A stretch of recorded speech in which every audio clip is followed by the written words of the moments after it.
Democratic Republic of Congo's elections are meant to take place today, but polls have been postponed to the end of December after a fire at the Electoral Commission's warehouse. Electronic voting machines and ballot papers were destroyed in that blaze. There's suspicion, though, after President Joseph Kabila refused to leave office at the end of his second term in 2016. He reluctantly agreed not to stand this time round. Here to discuss elections in Africa is, or rather here to discuss the elections, is Africa Analyst Bwasa. Very good morning to you, Jean. Thank you for coming in. Let's pick it up with this postponement. Today, millions of people in the DRC would have gone to the polls to hopefully elect a new president. What are the implications of this postponement on the situation on the ground in the DRC? Well, I do think that, and thank you for having us and being able to speak about Congo, which is our passion, because home is home, despite the fact that we are far, but our heart is still in the Democratic Republic of Congo. I do believe that the Congolese people are very mature people and responsible people. They accepted the postponement. However, with that disagreement, it doesn't mean that they have given up.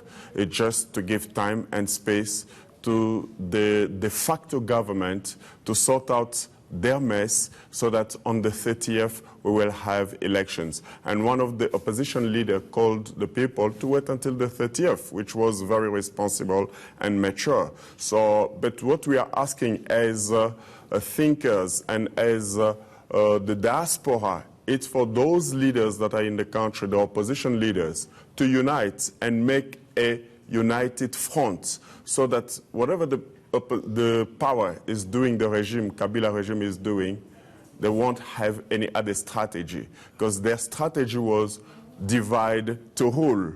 But now, if those people that were divided, I mean Martin Fayulu and Felix Tshisekedi, the front runner of the opposition, if they come together, I do believe that it will be another postponement and maybe no election at all. There's a school of thought this morning that says the postponement casts credibility, casts doubt, I should say, on the credibility of the vote come December 30th. Do you share that belief? Well, I do share that belief, and if you see this documentation here, it's the documentation that has been piling up from 2006, and it goes back even to 2002 when you had the Congolese people here in Sun City gathering the belligerent and those that were civil society, and still we haven't been able to organize credible, free and fair elections. In 2006, you remember, there were violence. In 2011, there were violence, including here in South Africa. People were in jail in South Africa here. So the credibility has been tarnished from the premises of these organizations. But we speak quite broadly. Often when the rest of us as onlookers talk about the DRC, we talk about the president, we talk about the political tensions. But what is the average Congolese person voting on in this election? What are the key electioneering points right now in Kinshasa and elsewhere? Well, the key points in Kinshasa and the key fact is that the Congolese people, whether he's a child or an old person, wants change. What we want is change. We don't want anything to do with Mr. Joseph Kabila. Why? There are several reasons. Because Congolese people will live below $20 monthly salary. That is unacceptable for the country that is the richest country in the world in terms of minerals.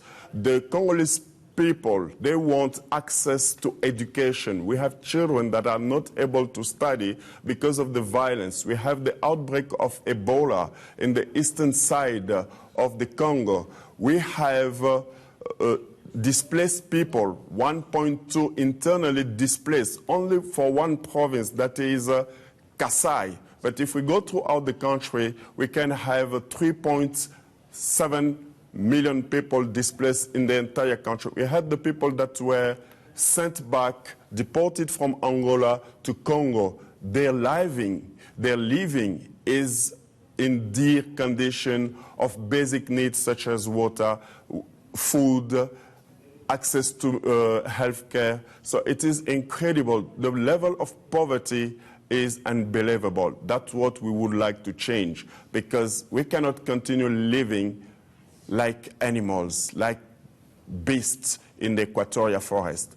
We deserve to be living with dignity and decency because we are human beings. And there are three main contenders in this election. You've already mentioned Felix Tshisekedi, there's Martin Fayulu, they are the opposition figures. But President Kabila is seen as having a horse in this race in the form of Emmanuel Shadari. How big a following does Shadari command in the DRC at the moment, and does he really have a good chance of winning this election on December 30th? Unless it is by cheating, which they are preparing to do, there's nothing. You see, he has no follower. They have made the rallies, where about during those rallies, they're dishing shirts, they're dishing bread, even as if it were Jesus was making the multiplication of bread. They are forcing people to come there and saying that they're going to give them a better life. But for somebody who has been in power for more than 17 years, because Shadari was part of that power, he hasn't been able to offer anything. And he is among the people that is being pursued by the international courts for the crimes that occurred in the Kasai region, during which time he was the interior minister. He is as criminal as the Trojan horse we have at the helm of our country. But there are problems with the opposition as well in the Congo, because at the beginning of electioneering, there was this idea that the broader opposition would band together and perhaps select one person who would represent them on the ballot to go up against Emmanuel Shadari. Now, that hasn't happened. We are seeing these two camps. At some point, the name of Jean-Pierre Bemba was floated around as another possible candidate.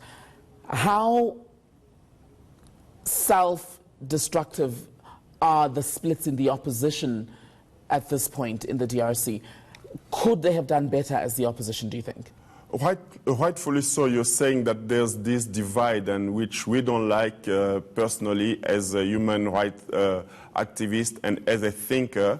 What we are asking them, Felix Tshisekedi and Martin Fayulu, they are both backed by other frontrunners. Some were disqualified, such as Jean-Pierre Mbemba, Moïse Katumbi, and on the other side you have Vital Kamerhe, who's supporting Felix Tshisekedi. There are not minor, but there are other contenders. We could speak about Professor Matungulu, Muzito, who was the former prime minister. So we are appealing as the diaspora and citizen of the Congo, we are appealing to those leaders, those that are backing their front-runner, which is Martin Fayulu and Felix Tshisekedi, to wait and to gauge the suffering of the Congolese people and bring those two contenders together so that we would win. Not even we would, we will win the elections if we only have one candidate from the opposition. Let me ask you this then, Jean Bwasa, as we conclude. Where are the women in Congolese politics? It seems an awful lot of men doing a lot of talking. Where are the women? That's a tragedy not only in the Congo, but in the entire Africa. Eventually would But let's talk about the DRC specifically. The DRC, well, you know, we live in a society where there's war, and the women have been in a tragedy of rape for the past 20 years. They're scared. They fear for their lives. There are some that are also, for instance, behind Martin Fayulu, F. Bazaiba, who's the second in command in Jean-Pierre Mbemba party. So the women are there. They are in the municipal elections. They are in the district elections. They are there. They are not as visible, but we have ministers in the government, so that are women. We have those that are also campaigning for their mayoral position in the Congo. So it's not that they are not there. They might not be visible, but there are women in the Congo. The only thing that they haven't been doing is to be as vocal as the Women's League in South Africa. Okay. That is very, very powerful, and I always acknowledge the fight of Winnie Madikizela Mandela, the late brave woman of Africa.